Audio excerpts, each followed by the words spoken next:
With Brock Boeser's agent having the ability to talk to other teams across the NHL now, is it potentially time for the Oilers to start sniffing around the Canucks camp once again? Folks, this is Dolynny TV. Good morning and welcome back to another edition of Edmonton Oilers discussion here on the channel today.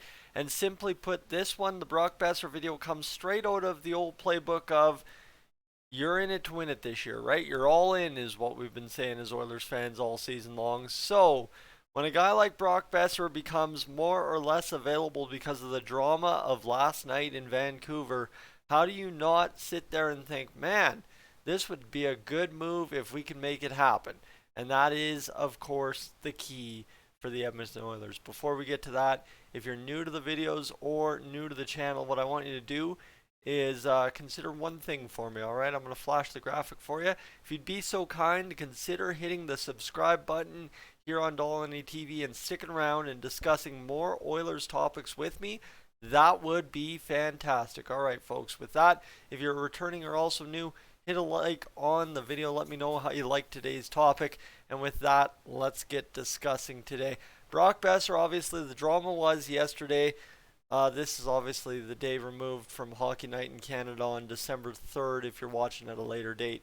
But the drama last night was Boeser was going to be a healthy scratch.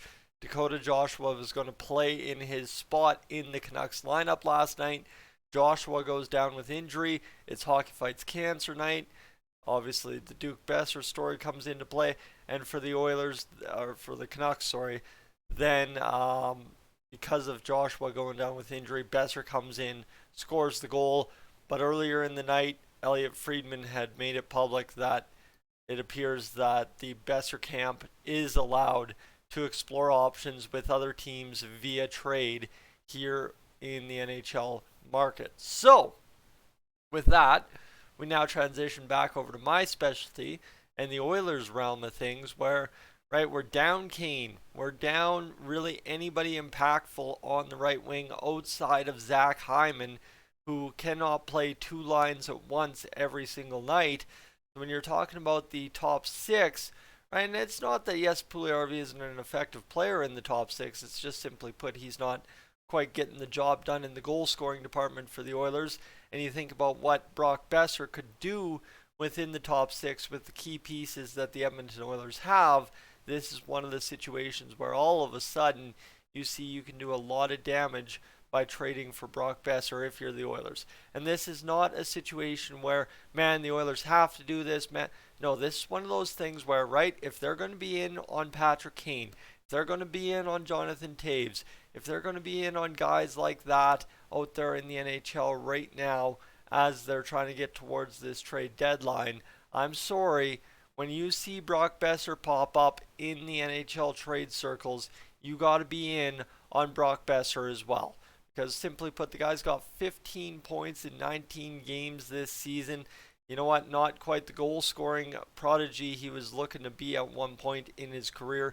Has never capped 30 goals after going down in 17-18 in only 62 games. But he's also never played a full season in the NHL. That's the one part here that I don't think anyone, including myself, would have realized when it comes to Brock Boeser, is the fact that he's only played maximum 71 games in the NHL over the course of his career. I guess he did play the full season in the shortened year a couple years back, but for Boeser now, 15 points in 19 games.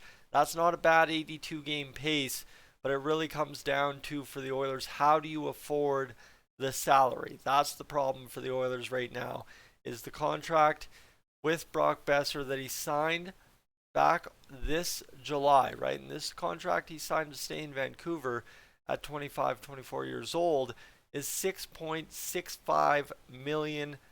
So even if you're dividing that out and trying to figure out for the Oilers, what do you get if you get half of that salary cap retained? You're talking about $3.325 million. So for the Oilers, unfortunately, you're talking about one player plus another depth guy that would just even out the salary a little bit more in your favor, right? You're talking potentially a guy like Devon Shore, potentially a guy like Derek Ryan, Matthias Janmark, somebody going that way.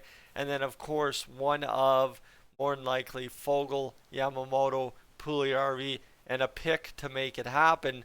So for the Oilers, is that a little bit too outlandish to happen in terms of a real trade? That's the question here. Is, like I said, number one, the Oilers need to be all in, and when you're all in, a guy like Brock Boeser becomes available. You're available and sniffing around to see if you can get him.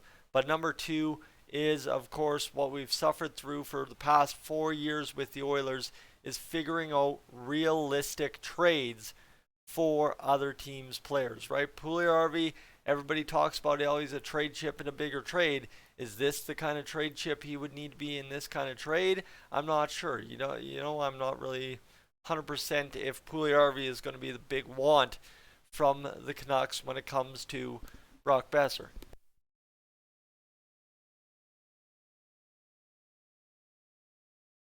Sure, thought I had to sneeze. That'll come in a few moments, I'm sure. But for the Oilers, right, it's another interdivision trade. That's the same thing we suffered through with Bo Horvat.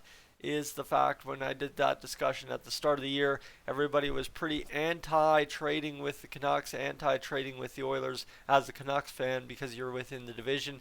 I get that. But for the Oilers, as I said, it's an all-in thing. But for the Canucks, realistically at this point, you're just looking to move on from Brock Boeser for whatever reason. For some reason, the Canucks seem to have it a little bit out for Brock Boeser based on kind of lining up everything that happened yesterday and just doing the math on how things have gone in the past little bit.